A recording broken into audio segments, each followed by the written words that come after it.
നമസ്കാരം. NCTV വാർത്തകളിലേക്ക് സ്വാഗതം. ഞാൻ KR ശശികുമാർ. ആദ്യം പ്രധാന വാർത്തകൾ. മറ്റത്തൂർ പഞ്ചായത്തിലെ ഇത്തനോളി ST ഉന്നതിയിൽ കാട്ടാന ശല്യം രൂക്ഷം. ദുരിതത്തിൽ പ്രദേശവാസികൾ. ജില്ലയിൽ വേനൽ ചൂട് കൂടുന്നു.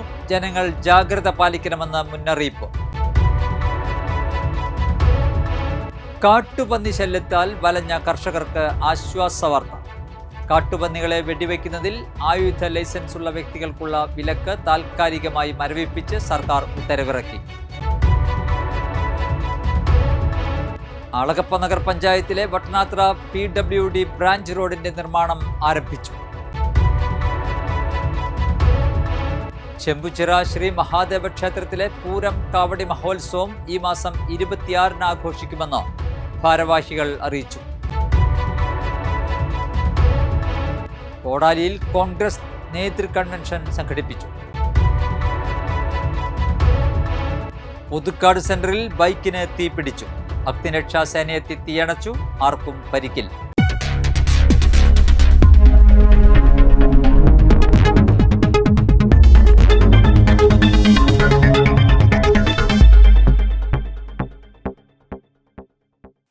വിശദമായ വാർത്തകളിലേക്ക്.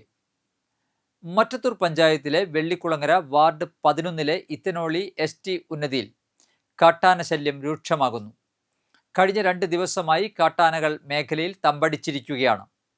നാട്ടുകാർ അറിയിച്ചതിനെ തുടർന്ന് വനം വകുപ്പ് ഉദ്യോഗസ്ഥർ സ്ഥലത്തെത്തി പുലർച്ചെ ആനകളെ കാട്ടിലേക്ക് തിരിച്ചുവിട്ടു. ഇതോടൊപ്പം പ്രദേശത്ത് വെളിച്ചക്കുറവും വലിയ ആശങ്കയാകുന്നു. മതിയായ വെളിച്ചം ഇല്ലാത്തതിനാൽ രാത്രിയിൽ ആളുകൾക്ക് പുറത്തിറങ്ങാൻ പോലും ഭയമാണ്. പ്രദേശവാസികൾക്ക് സ്ഥിരമായ സുരക്ഷാ നടപടികളും മതിയായ തെരുവ് വിളക്കുകളും ഒരുക്കണമെന്ന ആവശ്യം ശക്തമാകുന്നു. ഇവിടെ വെള്ളിക്കുളങ്ങര ഇത്തനോളി ST കോളനി എന്ന് പറഞ്ഞൊരു സ്ഥലമുണ്ട്. അവിടെ ഒരു 10-11 വീട്ടുകാരാണ് താമസിക്കുന്നത്. അവരുടെ വീടൊക്കെ ആകെ ഒരു നശിച്ച് ജീർണാവസ്ഥയിലുള്ളൊരു വീടാണ്. ഇവിടെ ഇപ്പോൾ ഒരു കഴിഞ്ഞ ഒരാഴ്ച കാലമായിട്ട് നിരവധി കാട്ടാനകളുടെ ശല്യമാണ്. ചുരുങ്ങിയത് ഒരു 7-8 ആനകൾ ഇവിടെ രാത്രി 9 മണിക്ക് ശേഷം വന്നുകൊണ്ടിരിക്കുകയാണ്. ഇവിടെ ഇപ്പോൾ തൊട്ടടുത്തുള്ള പറമ്പുകളിലെ വാഴ, കവുങ്ങ്, അതുപോലെ തന്നെ ജാതി, അടയ്ക്കാമരങ്ങൾ ഇതൊക്കെ ദിനം പ്രതി വന്ന് തിന്ന് നശിപ്പിച്ചുകൊണ്ടിരിക്കുകയാണ്. പരിയാരം റേഞ്ചിൽ പെട്ട സ്ഥലമാണത്. അപ്പോൾ നമ്മളത് പരിയാരം ഡെപ്യൂട്ടി റേഞ്ച് ഓഫീസറെ വിവരം അറിയിക്കും. അദ്ദേഹം അപ്പം തന്നെ കുറച്ച് ഫോറസ്റ്റ് ഉദ്യോഗസ്ഥന്മാരെ വിളിക്ക് വിടും. അവർ ഇന്നലെ ആന ഇറങ്ങിയിട്ട് വന്നിട്ട് പുലർച്ചെ 4:30 മണിക്കാണ് ആന കാട് കയറിപ്പോയത്. അപ്പം ഇത് ഇവിടുത്തെ ജനങ്ങൾ ഇപ്പോൾ ഭയങ്കര 5-8 ആന നിലർപ്പിച്ചേക്കാണ്. പിന്നെ ഒരു ഒറ്റ ആനയുണ്ട്. ഇവിടെ നാശനഷ്ടങ്ങൾ സംഭവിച്ചിട്ടുണ്ടെങ്കിൽ പിന്നെ ഇവിടെ വീടുകൾക്കാണെങ്കിൽ ഒരു സുരക്ഷിതമായിട്ട് ഇല്ല. നമുക്ക് ഒരു ആന അടിച്ചാൽ വീഴാവുന്നൊരു വീടുകളാണ്. നമുക്ക് ഇതിനൊരു തീരുമാനം എല്ലാവരുടെയും കണ്ടെത്തണം. ഒരു ഹൈലൈറ്റ് ഇവിടെ എന്തായാലും സ്ഥാപിക്കാനുള്ള ഒരു ഇത് ഞങ്ങൾക്ക് കണ്ടെത്തി സാർമാരുടെ ഇതിൽ നിന്നും അല്ലെങ്കിൽ ഇവിടുത്തെ പഞ്ചായത്ത് ഇടപെട്ട് ഞങ്ങൾക്ക് കാര്യങ്ങളെല്ലാം ശരിയാക്കി തരണം. ഇത്തനോളി കോളനിയിൽ ഇപ്പോൾ എല്ലാ ദിവസവും ആന ഇറങ്ങുന്നുണ്ട്. ഞങ്ങളൊക്കെ പേടിച്ചിട്ട് അവിടെ കഴിയണ കുട്ടികളോട് പഠിക്കാൻ പോകാനുള്ള ബുദ്ധിമുട്ടും കാര്യങ്ങളുണ്ട്. ഉറക്കൊളിച്ചിരിക്കുകയാണ്. ആന വരുമ്പോൾ ഞങ്ങൾക്ക് ആകെ പേടിയാണ്. പിന്നെ ഫോറസ്റ്റുകാർ വരുന്നവരെ ഞങ്ങൾ ഉറക്കൊളിച്ചുകൂടി ഇരിക്കും. അവർ പോയി കഴിഞ്ഞാലും കിടന്നുറങ്ങാനുള്ള ധൈര്യം ഞങ്ങൾക്കില്ല. മക്കൾക്ക് ഉണ്ടെങ്കിൽ അങ്ങനെയൊക്കെ തന്നെ. പിന്നെ ഇവിടെ കൃഷിയും കാര്യങ്ങളും ഒക്കെ ഒരുപാട് നശിപ്പിച്ചിട്ടുണ്ട്. വാഴകളും വീടിൻ്റെ ഷീറ്റുകളും നമ്മൾ താർപ്പായി കെട്ടി വെച്ചിട്ടുള്ളതൊക്കെ പിടിച്ച് വലിക്കുക, നശിപ്പിക്കുക ഒക്കെയാണ് ചെയ്യണത്.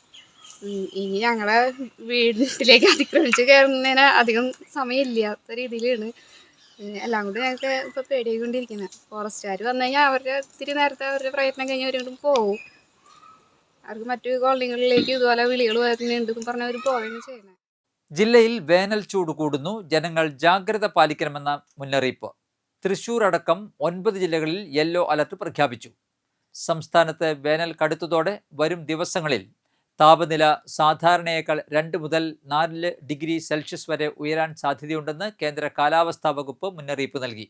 കണ്ണൂർ വിമാനത്താവളത്തിൽ 40.4 ഡിഗ്രി സെൽഷ്യസ് വരെ ചൂട് രേഖപ്പെടുത്തിയത് റെക്കോർഡായി. കൊല്ലം, പത്തനംതിട്ട, ആലപ്പുഴ, കോട്ടയം, തൃശൂർ തുടങ്ങിയ 9 ജില്ലകളിലാണ് യെല്ലോ അലർട്ട് പ്രഖ്യാപിച്ചത്. സൂര്യാഘാതം, സൂര്യാതപം, നിർജ്ജലീകരണം തുടങ്ങിയ ഗുരുതരമായ ആരോഗ്യ പ്രശ്നങ്ങൾ ഒഴിവാക്കാൻ പൊതുജനങ്ങൾ കർശന ജാഗ്രത പാലിക്കണമെന്ന് സംസ്ഥാന ദുരന്ത നിവാരണ അതോറിറ്റി അറിയിച്ചു. അതോറിറ്റി മുൻപ് നൽകിയിട്ടുള്ള മാർഗനിർദ്ദേശങ്ങൾ പാലിക്കണമെന്നും അധികൃതർ അറിയിച്ചു. പുതുക്കാട് സെന്ററിൽ ബൈക്കിന് തീപിടിച്ചു. അഗ്നിരക്ഷാസേനയെത്തി തീയണച്ചു. ആർക്കും പരിക്കില്ല. പുതുക്കാട് സെന്ററിലെ കാഞ്ഞുപാടം റോഡിൽ ബൈക്കിന് തീപിടിച്ചു. ബുധനാഴ്ച വൈകിട്ട് 5:30യോടെയാണ് സംഭവം. പുതുക്കാട് തൊറവിൽ വാടകയ്ക്ക് താമസിക്കുന്ന കൊടകര സ്വദേശി അഭിലാഷിന്റെ ബൈക്കാണ് കത്തി നശിച്ചത്. നിർത്തിയിട്ടിരുന്ന ബൈക്ക് സ്റ്റാർട്ട് ചെയ്യാൻ ശ്രമിച്ചപ്പോഴാണ് തീ പടർന്നത്. കടയിൽ നിന്നു വന്ന് ബൈക്ക് സ്റ്റാർട്ട് ചെയ്യുന്നതിനിടെ തീ പടരുകയായിരുന്നു. ഉടൻ തന്നെ ബൈക്കിൽ നിന്നിറങ്ങിയ അഭിലാഷ് സമീപത്തുള്ള കടയിൽ നിന്നെടുത്ത ചാക്കുകൾ നനച്ച് ടാങ്കിന് മുകളിൽ ഇട്ടെങ്കിലും തീയണയ്ക്കാൻ കഴിഞ്ഞില്ല. പുതുക്കാട് നിന്ന് ഫയർഫോഴ്സ് എത്തിയാണ് തീയണച്ചത്. നിരവധി ആളുകളാണ് ഈ സമയത്ത് അവിടെ ഉണ്ടായിരുന്നത്. ബൈക്കിൽ നിന്ന് തീ പടർന്നയുടനെ സമീപത്തെ ചായക്കടകളിലെയും സ്വർണ്ണാഭരണ നിർമ്മാണ സ്ഥാപനത്തിലെയും ഗ്യാസ് സിലിണ്ടറുകൾ ഓഫ് ചെയ്തിരുന്നു. അപകടത്തിൽ ആർക്കും പരിക്കില്ല.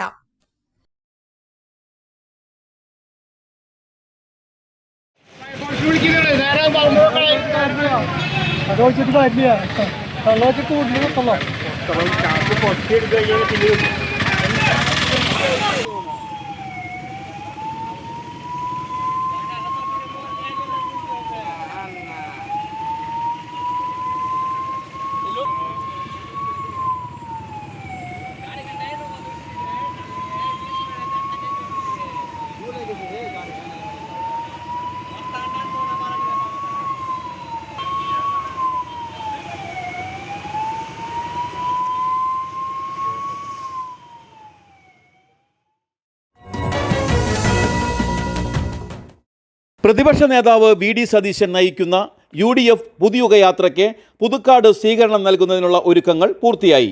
ദേശീയപാതയോരത്ത് വലിയ പന്തലും സൗകര്യങ്ങളുമാണ് ഒരുക്കിയിട്ടുള്ളത്. സ്വീകരണ സമ്മേളനത്തിൽ 5000 പേർ പങ്കെടുക്കുമെന്നാണ് സംഘാടകർ അവകാശപ്പെടുന്നത്. പുതുക്കാട് സെന്ററിൽ വ്യാഴാഴ്ച രാവിലെ 10 നൽകുന്ന സ്വീകരണം ഫ്രാൻസിസ് ജോർജ് MP ഉദ്ഘാടനം ചെയ്യും. നിയോജക മണ്ഡലത്തിലെ 8 മണ്ഡലങ്ങളിൽ നിന്നുള്ള പ്രവർത്തകർ പ്രത്യേകം ജാഥകളായാണ് സ്വീകരണ സമ്മേളനത്തിനെത്തുന്നത്.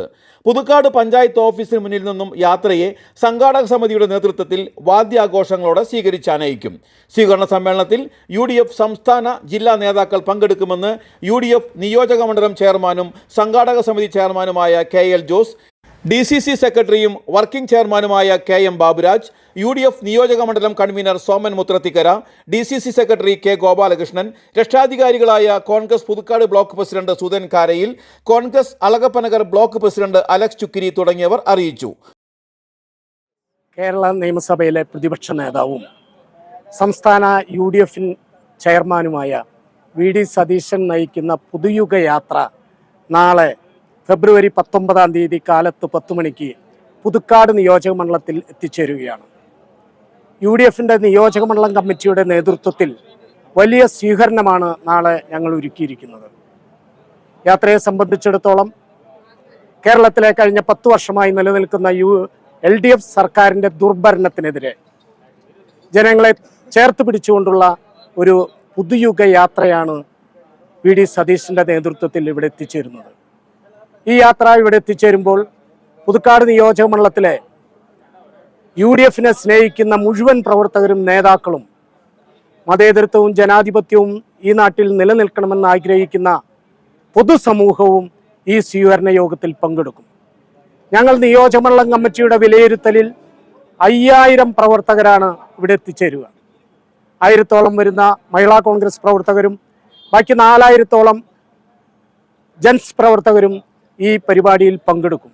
ഈ പരിപാടി വലിയ വിജയമായി തീരുമെന്ന് ഞങ്ങൾക്ക് ആത്മവിശ്വാസമുണ്ട്. കാരണം ബഹുമാനായ പ്രതിപക്ഷ നേതാവ് ശ്രീ വി.ഡി. സതീശൻ നയിക്കുന്ന പുതുയുഗ യാത്ര നാളെ പുതുക്കാട് സെൻറ്ററിൽ 10 മണിക്ക് പ്രത്യേകം സജ്ജമാക്കിയ സ്ഥലത്ത് അതിന് വലിയ സ്വീകരണം നൽകുകയാണ്. സമൂഹത്തിലെ നാനാവിഭാഗം ജനങ്ങളും UDF പ്രവർത്തകരും കോൺഗ്രസിൻ്റെയും പ്രവർത്തകരും നേതാക്കളും എല്ലാം എത്തിച്ചേരുന്ന ഒരു വലിയ സമ്മേളനമായി ഇതിന് മാറ്റാൻ വേണ്ടിയുള്ള എല്ലാ ഒരുക്കങ്ങളും ഞങ്ങൾ ചെയ്തു കഴിഞ്ഞു. ഇന്ന് കേരളം അഭിമുഖീകരിക്കുന്ന വലിയ സാമ്പത്തിക പ്രശ്നങ്ങളും അതുപോലെ തന്നെ മറ്റ് കഴിഞ്ഞ 10 വർഷക്കാലമായി ഈ സംസ്ഥാനം ഭരിച്ചു മുടിച്ച പിണറായിയുടെ നേതൃത്വത്തിലുള്ള സർക്കാരിനെ അടുത്ത തെരഞ്ഞെടുപ്പിൽ താഴെ ഇറക്കുന്നതിനുള്ള ആഹ്വാനവുമായാണ് പ്രതിപക്ഷ നേതാവ് ഈ യാത്ര തുടങ്ങി വെച്ചിട്ടുള്ളത്. ഓരോ കേന്ദ്രങ്ങളിലും വലിയ രീതിയിലുള്ള സ്വീകരണങ്ങളും ജനങ്ങളുടെ ഏറ്റവും വലിയ പങ്കാളിത്തവും എല്ലാ യോഗങ്ങളിലും കാണുകയാണ്. വലിയ ആവേശഭരിതരായിട്ടാണ് UDF നേതാക്കളെല്ലാവരും പ്രവർത്തകരും ഈ പരിപാടിയിലേക്ക് ഒഴുകി എത്തുന്നത്. ഒരു തിരമാല അടിക്കുന്നത് പോലെ അല്ലെങ്കിൽ ഒരു വലിയ കൊടുങ്കാറ്റടിക്കുന്നത് പോലെയാണ് ഈ യാത്ര ഓരോ സ്ഥലങ്ങളിലേക്കും കടന്നു വരുമ്പോൾ ഞങ്ങൾക്ക് അനുഭവപ്പെടുന്നത്. തീർച്ചയായും വലിയ ഒരു രീതിയിൽ ഇതിനെ സ്വീകരിക്കാൻ ഞങ്ങൾ എല്ലാ തരത്തിലും ഇവിടെ 5000 പേരെ ഉൾക്കൊള്ളുന്ന വലിയ സ്റ്റേജും അതുപോലെ തന്നെ ഇതിൻ്റെ പന്തലുകളും എല്ലാം ഒരുങ്ങി അതിൻ്റെ പണി എല്ലാം അവസാന ഘട്ടത്തിലാണ്. ഫെബ്രുവരി 6-ാം തീയതി കാസർഗോഡ് കുമ്പളയിൽ നിന്നും കേരളത്തിൽ പ്രതിപക്ഷ നേതാവ് VD സതീശൻ നയിക്കുന്ന ജാഥ നാളെ രാവിലെ 10 മണിക്ക് പുതുക്കാട് എത്തിച്ചേരുകയാണ്. വർഗീയതയ്ക്കെതിരെ വലിയ പോരാട്ടമായിട്ടാണ് അദ്ദേഹം ജാഥയുമായി മുമ്പോട്ട് വരുന്നത്. വർഗീയതയെ ഈ കേരള മണ്ണിൽ നിന്നും തുടച്ചു നീക്കുക എന്നുള്ള ഉദ്ദേശം മാത്രമാണ് അദ്ദേഹത്തിനുള്ളത്. അതുകൊണ്ട് തന്നെ 20 വർഷമായി ഈ പുതുക്കാട് നിയമമണ്ഡലം ഇടതുപക്ഷം ഭരിക്കുകയാണ്. യാതൊരു വികസന പ്രവർത്തനവും ഇടതുപക്ഷം 20 വർഷമായി നടത്തുന്നില്ല. അതിനെതിരെ ശക്തമായ പോരാട്ടവുമായിട്ടാണ് ഞങ്ങൾ മുമ്പോട്ട് പോകുന്നത്. ഈ തെരഞ്ഞെടുപ്പിൽ UDF അധികാരത്തിൽ വരുമെന്നുള്ള കാര്യത്തിൽ യാതൊരു തർക്കവുമില്ല. അതിനുവേണ്ടി എല്ലാവരുടെയും സഹായ സഹകരണങ്ങൾ പ്രതീക്ഷിക്കുന്നു. ശ്രീ VD സതീശൻ നയിക്കുന്ന ഐതിഹാസികമായിട്ടുള്ള പുതുയുഗ യാത്ര നാളെ രാവിലെ 10 മണിക്ക് പുതുക്കാട് സ്വീകരണത്തിൽ എത്തിച്ചേരുകയാണ്. വളരെ മനോഹരമായ സജ്ജീകരണങ്ങളാണ് ഈ യാത്രയെ സ്വീകരിക്കാൻ പുതുക്കാട് നിയോജകമണ്ഡലം UDF കമ്മിറ്റിയുടെ നേതൃത്വത്തിൽ ഇവിടെ അണിയിച്ചൊരുക്കിയിട്ടുള്ളത്. 5000-ഓളം പ്രവർത്തകരെയാണ് പ്രതീക്ഷിക്കുന്നത്. വളരെ വിപുലമായ രീതിയിലുള്ള തയ്യാറെടുപ്പുകൾ ഇവിടെ പൂർത്തീകരിച്ചു കഴിഞ്ഞു. വളരെ മനോഹരമായ പന്തലും എല്ലാവർക്കും ചൂടില്ലാത്ത രീതിയിൽ നല്ല സംവിധാനങ്ങൾ ഒരുക്കിക്കൊണ്ടാണ് ഇതിൻ്റെ എല്ലാ ഒരുക്കങ്ങളും ഇവിടെ പൂർത്തീകരിച്ചിരിക്കുന്നത്. തീർച്ചയായും ശ്രീ VD സതീശൻ്റെ പുതുയുഗ യാത്ര പുതുക്കാടിൻ്റെ മണ്ണിൽ കടന്നു വരുമ്പോൾ പുതുക്കാടിൻ്റെ ചരിത്രത്തിലെ ഏറ്റവും വലിയ ജനപങ്കാളിത്തമുള്ള ഒരു യാത്രയുടെ സ്വീകരണമായിരിക്കും ഇത് എന്ന് ഞാൻ പറയാൻ ആഗ്രഹിക്കുകയാണ്. പുതുക്കാട് ബ്ലോക്ക് കോൺഗ്രസ് കമ്മിറ്റിയുടെ ഊഷ്മളമായ അഭിവാദ്യങ്ങൾ ആശംസകളും ഈ അവസരത്തിൽ അറിയിക്കുകയാണ് ഈ പുതുയുഗ യാത്രയ്ക്ക്. നാളെ ഈ പുതുക്കാട് നമ്മുടെ നേതാവ് VD സതീശൻ്റെ യാത്ര വരികയാണ്. ജനങ്ങളെല്ലാവരും ഈ യാത്രയെ കാത്തിരിക്കുകയാണ്. നിങ്ങൾക്കറിയാം, ഈ യാത്രയുടെ വലിപ്പത്തെക്കുറിച്ചൊക്കെ ഞാൻ പറയാതെ തന്നെ എല്ലാ ജനങ്ങൾക്കും അറിഞ്ഞു കഴിഞ്ഞ കാര്യം തന്നെയാണ്. ഈ യാത്രയ്ക്ക് ഇവിടെ പുതുക്കാട് നിയോജകമണ്ഡലത്തിലെ എല്ലാവരും ഇതൊരു ആഘോഷമാക്കി എടുത്തിരിക്കുകയാണ്. നിയമസഭാ ഇലക്ഷൻ വരുമ്പോൾ അതിൻ്റെ ആ ഉത്തരം ജനങ്ങൾക്ക് ബോധ്യമാവും, പ്രതിപക്ഷ പാർട്ടികൾക്കും അത് മനസ്സിലാവും എന്നാണ് ഞങ്ങൾ കരുതുന്നത്. ഈ പുതുക്കാടിലെ എല്ലാവരും ഇതൊരു നല്ലൊരു വിജയത്തിൻ്റെ ഒരു ശുഭ ലക്ഷണമായി മാറ്റാനാണ് നിൽക്കുന്നത്. എല്ലാവിധ ആശംസകളും ഈ യാത്രയ്ക്ക് നേരുകയാണ്. ഇനി ഞങ്ങൾക്ക് വേണ്ട നായകനെ, ഞങ്ങൾക്ക് വേണ്ട പുതിയ നേതൃത്വത്തിനെ തെരഞ്ഞെടുക്കാൻ വേണ്ടിയിട്ട് കേരളം കാത്തിരിക്കുന്നു എന്നുള്ളതിൻ്റെ പ്രകടമായ ഉദാഹരണമാണ് കേരളത്തിൽ കാസർഗോഡ് മുതൽ നാളെ പുതുക്കാടിലേക്ക് എത്തുന്ന യാത്രയിലുടനീളം നമ്മൾ കാണുന്നത്. അതുകൊണ്ട് തന്നെ ഇതൊരു മാറ്റത്തിൻ്റെ ശങ്കുലിയാണ്. തീർച്ചയായിട്ടും ഐക്യ ജനാധിപത്യ മുന്നണി വരുന്ന ജനറൽ തെരഞ്ഞെടുപ്പിൽ ഇവിടെ വിജയിച്ച് പുതുക്കാടിനെ സംബന്ധിച്ചിടത്തോളം കഴിഞ്ഞ 20 വർഷക്കാലമായി CPM-ൻ്റെ MLA ആണ് പുതുക്കാട് നിയോജകമണ്ഡലത്തിലുള്ളത്. ആ CPM-ൻ്റെ MLA 15 വർഷക്കാലം ഭരണകക്ഷിയുടെ ഭാഗമായിരുന്നു. 5 വർഷക്കാലം മാത്രമാണ് പ്രതിപക്ഷത്തിരുന്നത്. 5 വർഷക്കാലം ഇവിടുത്തെ MLA ഇവിടെ സംസ്ഥാന സർക്കാരിൻ്റെ മന്ത്രിസഭയിൽ ക്യാബിനറ്റ് മന്ത്രിയായിരുന്നു. എന്നിട്ട് പോലും പുതുക്കാട് നിയോജകമണ്ഡലത്തിൽ എടുത്തു പറയാൻ കഴിയുന്ന ഒരു വികസന പദ്ധതി പോലും ചൂണ്ടിക്കാണിക്കാൻ കഴിയാത്ത അത്രയും മോശമായ ഒരു പ്രകടനം കാഴ്ചവെച്ച MLA-മാരാണ്. അതിനെതിരെ ഈ നാട്ടിലെ പൊതുജന വികാരം അലയടിക്കുന്നു. നമുക്കറിയാം, ഈ പുതുക്കാടിനെ തിരിച്ചുപിടിക്കാൻ, വികസന പാതയിലെത്തിക്കാൻ കഴിഞ്ഞ ഇടതുപക്ഷ ദുരിതത്തിനെതിരെ, നമ്മുടെ ജനകീയ പ്രക്ഷോഭങ്ങൾക്കെതിരെ നമ്മുടെ നാട്ടിൽ ഫെബ്രുവരി 6 മുതൽ 5 വരെയുള്ള നമ്മുടെ ഈ ജനകീയ പുതുയുഗ യാത്രയിൽ VD സതീശൻ നയിക്കുന്ന യാത്ര നാളെ രാവിലെ പുതുക്കാട് മണ്ഡലത്തിൽ എത്തിച്ചേരുകയാണ്. ഈ യാത്രയ്ക്ക് എല്ലാവിധ ആശംസകളും തൃശ്ശൂർ ജില്ലാ കമ്മിറ്റിയുടെ വക ആശംസകൾ അറിയിച്ചുകൊണ്ട് സംസ്ഥാന സർക്കാരിൻ്റെ സ്വരാജ് ട്രോഫി വീണ്ടും നെന്മണിക്കര പഞ്ചായത്തിലേക്ക്. 2ാം തവണയും ജില്ലയിലെ മികച്ച 2ാമത്തെ പഞ്ചായത്തായി തിരഞ്ഞെടുക്കപ്പെട്ടതിൻ്റെ ആഹ്ലാദത്തിലാണ് നെന്മണിക്കര പഞ്ചായത്ത്. വിവിധ വിഷയങ്ങളിലെ മികവ് പരിഗണിച്ച് ഓരോ വിഭാഗത്തിലും മാർക്ക് രേഖപ്പെടുത്തിയാണ് വിദഗ്ധ സമിതി അവാർഡ് നിർണയിച്ചത്. വ്യാഴാഴ്ച കണ്ണൂരിൽ നടക്കുന്ന തദ്ദേശ ദിനാഘോഷ ചടങ്ങിൽ പഞ്ചായത്ത് അധികൃതർ ട്രോഫി ഏറ്റുവാങ്ങും. മുൻ പ്രസിഡന്റ് TS ബൈജുവിന്റെ നേതൃത്വത്തിൽ വിവിധ മേഖലകളിൽ നടത്തിയ നൂതന പദ്ധതികളാണ് 2024-25 സാമ്പത്തിക വർഷത്തെ ജില്ലയിലെ മികച്ച 2ാമത്തെ പഞ്ചായത്തിനുള്ള പുരസ്കാരത്തിന് നെന്മണിക്കരയെ അർഹമാക്കിയത്. ജില്ലയിലെ 86 പഞ്ചായത്തുകളിൽ മാലിന്യ സംസ്കരണത്തിന് ഏറ്റവും മികച്ച മാതൃകയായി നിലകൊള്ളുന്ന പഞ്ചായത്താണ് നെന്മണിക്കര. മാലിന്യ നിക്ഷേപ കേന്ദ്രമായി മാറിയിരുന്ന ദേശീയപാതയും പാലിയേക്കര ടോൾ പ്ലാസയും ശുചിത്വപാതയായി മാറ്റിയെടുക്കുന്നതിൽ പഞ്ചായത്തിന്റെ നേതൃത്വത്തിൽ നടത്തിയ പ്രവർത്തനങ്ങൾ എടുത്തു പറയേണ്ടതാണ്. പൂർണ്ണമായും ഈ വിഷയത്തിൽ പ്രശ്നപരിഹാരം സാധ്യമായിട്ടില്ലെങ്കിലും പഞ്ചായത്തിന്റെ ശക്തമായ ഇടപെടൽ നിരന്തരം ഉണ്ടായിക്കൊണ്ടിരിക്കുന്നു. മികച്ച ബാലസൗഹൃദ പഞ്ചായത്തായി അറിയപ്പെടുന്ന നെന്മണിക്കരയിൽ 18 വയസ്സുവരെയുള്ള കുട്ടികൾക്കായി നടത്തിയ വിവിധ പ്രവർത്തനങ്ങളും ആരോഗ്യ മേഖലയിലെ ഇടപെടലുകളും മികവിന്റെ ഉദാഹരണങ്ങളായി. സംസ്ഥാന സർക്കാരിന്റെ പിന്തുണയോടെ സമയബന്ധിതമായി വികസന പ്രവർത്തനങ്ങൾ പൂർത്തിയാക്കാൻ കഴിഞ്ഞതും പദ്ധതികൾ ആവിഷ്കരിക്കാൻ കഴിഞ്ഞതും നേട്ടമായി മാറിയെന്ന് മുൻ പ്രസിഡന്റ് TS ബൈജു പറഞ്ഞു. 2024-25 വർഷത്തെ സംസ്ഥാന സർക്കാരിൻ്റെ സ്വരാജ് ട്രോഫി ജില്ലാതലത്തിൽ 2ാം സ്ഥാനം 2 തവണയായി ഇപ്പോൾ നെന്മണിക്കര ഗ്രാമപഞ്ചായത്ത് ലഭിച്ചിരിക്കുകയാണ്. 24-25 സാമ്പത്തിക വർഷത്തിലെ പൊതുവായി ഗ്രാമപഞ്ചായത്ത് നടപ്പിലാക്കിയ വികസനക്ഷേമ ശുചിത്വ മാലിന്യ സംസ്കരണ പദ്ധതികൾ ഉൾപ്പെടെ മികവ് കണക്കാക്കിയാണ് ഇത്തരം പുരസ്കാരങ്ങൾ സംസ്ഥാന സർക്കാർ കൊടുക്കുന്നത്. സ്വാഭാവികമായും നെന്മണിക്കര ഗ്രാമപഞ്ചായത്തിനകത്ത് കഴിഞ്ഞ നാളുകളിൽ ചെയ്തു വന്നിരുന്ന പ്രവർത്തനങ്ങൾ കുറേയും കൂടി മികവുറ്റതാക്കി മാറിയതിൻ്റെ അടിസ്ഥാനത്തിലാണ് ഈ സ്വരാജ് ട്രോഫി 2ാമതും ഇപ്പോൾ ലഭ്യമായത്. ഏറ്റവും പ്രധാനം മാലിന്യ ശുചിത്വ പ്രവർത്തനങ്ങളാണ്. ആ പ്രവർത്തനങ്ങളുമായി ബന്ധപ്പെട്ടുകൊണ്ട് ഗ്രാമപഞ്ചായത്തിലെ വിവിധ മേഖലകളിൽ അതുമായി ബന്ധപ്പെട്ടുകൊണ്ട് നടത്തിയ പ്രവർത്തനങ്ങൾ മികവ് ഹരിതകർമ്മസേന ഉൾപ്പെടെയുള്ള പ്രവർത്തനങ്ങൾ മികവിൻ്റെ അടിസ്ഥാനം ഒന്നാണ്. 2, നമ്മുടെ ഗ്രാമപഞ്ചായത്തിലെ കുട്ടികളുമായി ബന്ധപ്പെട്ടുകൊണ്ട് ബാലസൗഹൃദ ഗ്രാമപഞ്ചായത്ത് എന്ന പ്രവർത്തനം വിപുലമാക്കി 1 വയസ്സിനും 18 വയസ്സിനും ഇടയിലുള്ള എല്ലാ കുട്ടികളെയും സംരക്ഷിക്കുന്നതിനും സഹായിക്കുന്നതിനും അവർക്ക് വേണ്ട മാർഗനിർദ്ദേശങ്ങൾ കൊടുത്തുകൊണ്ട് അവരുടെ പ്രവർത്തനങ്ങൾ പൂർണ്ണമായും ഏറ്റെടുക്കുന്ന രൂപത്തിലേക്ക് കഴിഞ്ഞ വർഷങ്ങളിൽ നമുക്ക് വരാൻ കഴിഞ്ഞിട്ടുണ്ട്. അതിനാവശ്യമായ ഒരു ഓഫീസ് തന്നെ ഗ്രാമപഞ്ചായത്തിൽ സജ്ജീകരിച്ചു. കതിരുകൾ എന്ന് പറഞ്ഞൊരു ഓഫീസ് സജ്ജീകരിച്ച് അതുമായി ബന്ധപ്പെട്ടുകൊണ്ടുള്ള ജീവനക്കാരെ തീരുമാനിച്ച് അതിൻ്റെ പ്രവർത്തനങ്ങളൊക്കെ തന്നെ വ്യാപകമായി ഗ്രാമപഞ്ചായത്തിൽ നടന്നു വരികയാണ്. മറ്റൊരു പ്രവർത്തനം സർവിക്കൽ ക്യാൻസറുമായി ബന്ധപ്പെട്ടുകൊണ്ടാണ്.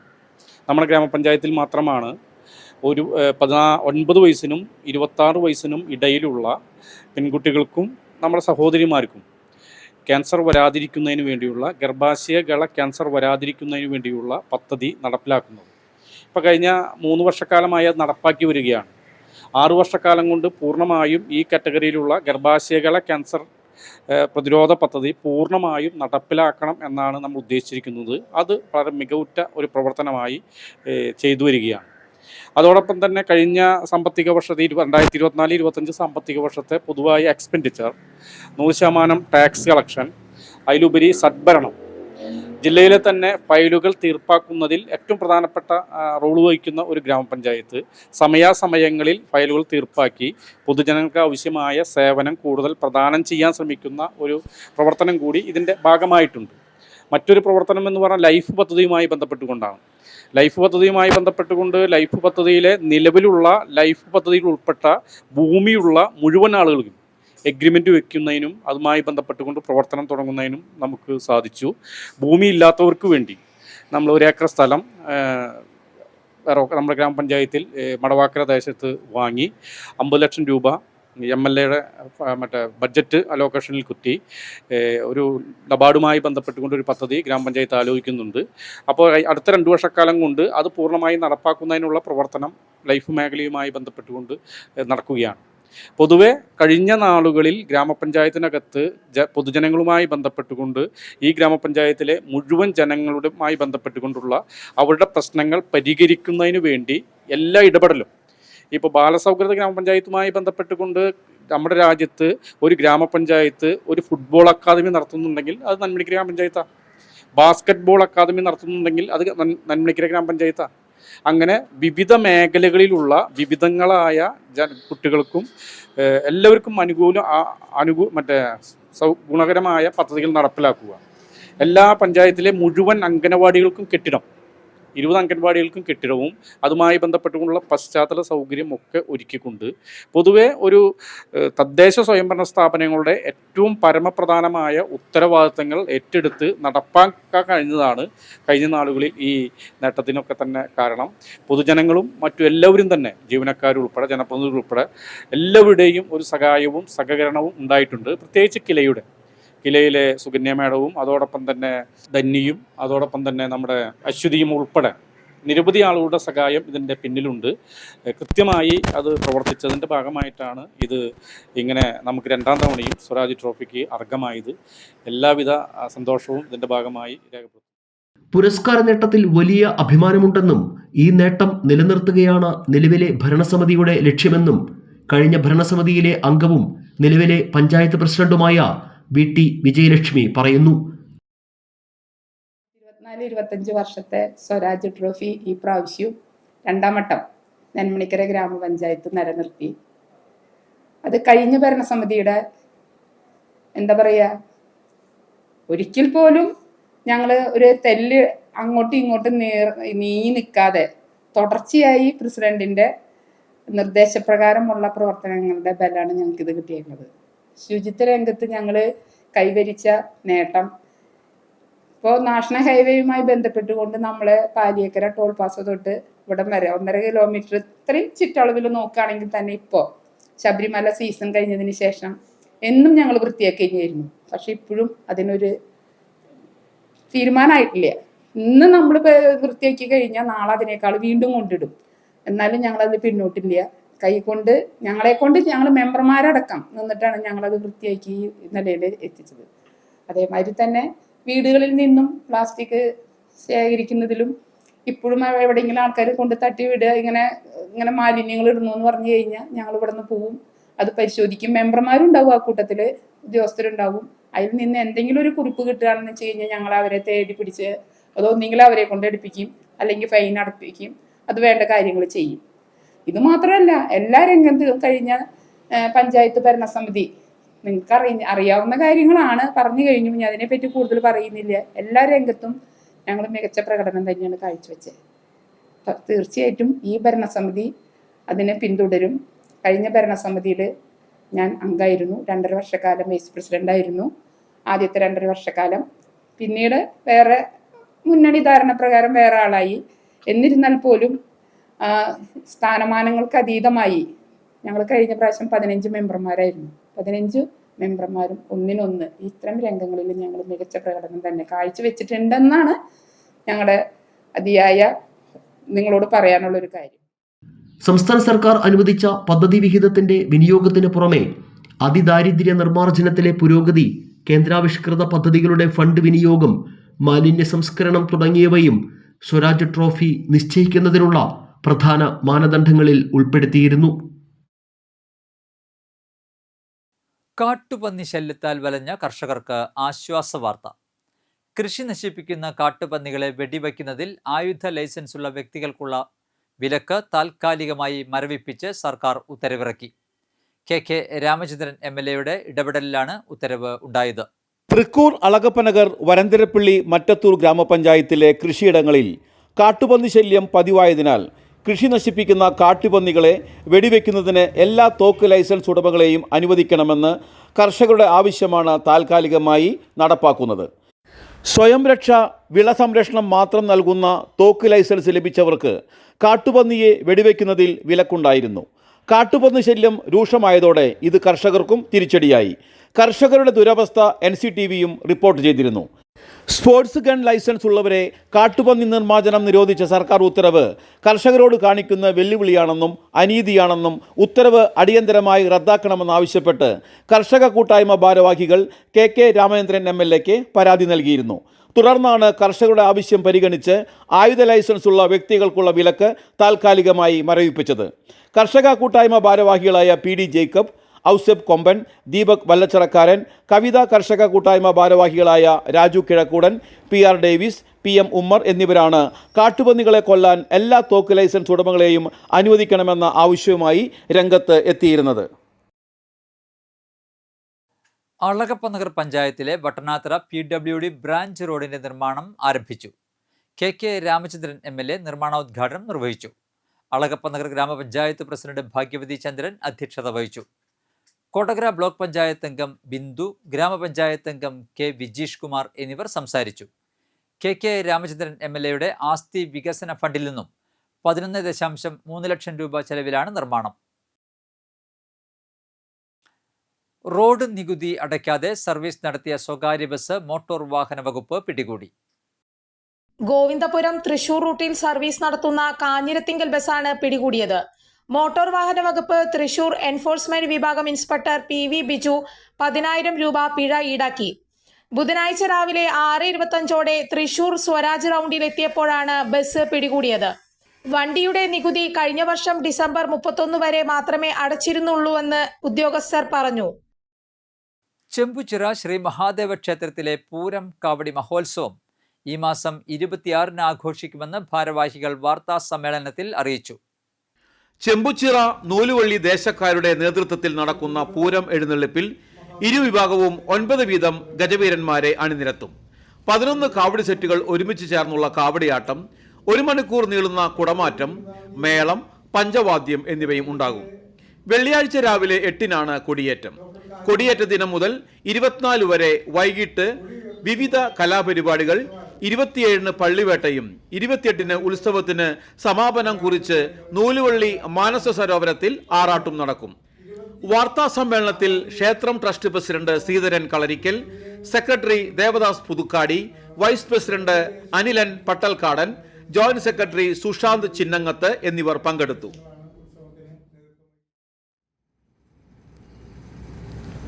ചെമ്പുച്ചിറ മഹാദേവ ക്ഷേത്രത്തിലെ ഈ വർഷത്തെ പൂരം കാവടി മഹോത്സവം ഫെബ്രുവരി മാസം 26-ാം തീയതിയാണ് ആഘോഷിക്കുന്നത്. ഫെബ്രുവരി 20-ാം തീയതി ക്ഷേത്രത്തിൻ്റെ തന്ത്രി ഡോക്ടർ കാൽമാത്ര വിജയൻ കൊടി ഉയർത്തുന്നതോടെ ഉത്സവം ആരംഭിക്കും. ദിവസങ്ങളിൽ വൈകുന്നേരം കലാപരിപാടികൾ, അതുപോലെ അന്നദാനം ഒക്കെ ഉണ്ടായിരിക്കും. 26-ാം തീയതി ഉത്സവത്തിന് നിങ്ങൾക്കറിയാം 2 ദേശങ്ങളുടെ ആഭിമുഖ്യത്തിലാണ് ഉത്സവം നടക്കുന്നത്. ചെമ്പുച്ചിറ, നൂലുവള്ളി ദേശം എന്നീ 2 ദേശങ്ങളാണ് ഉത്സവത്തിന് നേതൃത്വം വഹിക്കുന്നത്. അതിൻ്റെ ആഭിമുഖ്യത്തിൽ 18 ആനകളെ അണിനിർത്തിക്കൊണ്ടുള്ള കുടമാറ്റവും അതുപോലെ തന്നെ മറ്റ് വാദ്യമേളങ്ങളോടുകൂടിയുള്ള അതിഗംഭീരമായ ഒരു ഉത്സവം, തൃശ്ശൂർ പൂരത്തിനെ അനുസ്മരിപ്പിക്കുന്ന രീതിയിലുള്ള ഒരു മിനി തൃശ്ശൂർ പൂരം പോലെ ഉള്ള ഒരു ഉത്സവമാണ് ചെമ്പുച്ചിറയിൽ നടക്കുന്നത്. നമുക്ക് രാവിലെ ആന എഴുന്നള്ളിപ്പുണ്ട്. അതുപോലെ ഉച്ചതിരിഞ്ഞ് 4 മണി മുതൽ 7 മണി വരെ ആന എഴുന്നള്ളിപ്പ്. അതിലാണ് കുടമാറ്റവും അതുപോലെ തന്നെ ഒക്കെ നടക്കുന്നത്. പിന്നെ രാത്രിയിൽ 10 മണി മുതൽ 12 മണി വരെ വീണ്ടും എഴുന്നള്ളിപ്പുണ്ട്. പിന്നെ 11ഓളം സെറ്റുകളുടെ ആഭിമുഖ്യത്തിലുള്ള കാവടി ഉത്സവവും ഇവിടെ നടക്കുന്നുണ്ട്. സാധാരണ പൂരം ഉള്ള സ്ഥലങ്ങളിൽ കാവടി ഉത്സവം കുറവാണ്. ചെമ്പുച്ചിറയെ സംബന്ധിച്ചിടത്തോളം കാവടി ഉത്സവവും പൂരാഘോഷവും ഒരുപോലെ പ്രാധാന്യത്തോടെ നടക്കുന്ന ഒരു ക്ഷേത്രമാണ് ചെമ്പുച്ചിറ ക്ഷേത്രം. അതുകൊണ്ട് തന്നെ കാണികളുടെ ബാഹുല്യം അവിടെ വളരെയധികം ഉണ്ടാകാറുണ്ട്. അതുപോലെ തന്നെ ഈ വർഷം ഗംഭീരമായിട്ടുള്ള വെടിക്കെട്ടും രാത്രി 7 മണിക്ക് ഉത്സവം നടക്കുന്നുണ്ട്. കാർണിവല്, അതുപോലെ തന്നെ മറ്റ് നാടൻ കലാരൂപങ്ങൾ ഒക്കെ ഇതോടനുബന്ധിച്ച് നടക്കുന്നുണ്ട്. VD സതീശൻ നയിക്കുന്ന പുതുയുഗ യാത്രയ്ക്ക് പുതുക്കാട് നൽകുന്ന സ്വീകരണ സമ്മേളനത്തിന് മുന്നോടിയായി കോടാലിയിൽ കോൺഗ്രസ് നേതൃ കൺവെൻഷൻ സംഘടിപ്പിച്ചു. ഫോർവേഡ് ബ്ലോക്ക് ജില്ലാ assistant secretary advocate Manoj Kottikkal ഉദ്ഘാടനം ചെയ്തു. കോൺഗ്രസ് മറ്റത്തൂർ മണ്ഡലം അഡ്ഹോക് കമ്മിറ്റി അംഗം സായുജ് സുരേന്ദ്രൻ അധ്യക്ഷത വഹിച്ചു. Puthukkad block committee vice president AB Prince, disability Congress ജില്ലാ president Paul Kavanad, Beni Thondungal, Noushad Kallumuram, Sujeesh Korussery, Jacob Thekkanath, Sajeev Kumar Painkayil, Thankamani Mohanan എന്നിവർ പ്രസംഗിച്ചു.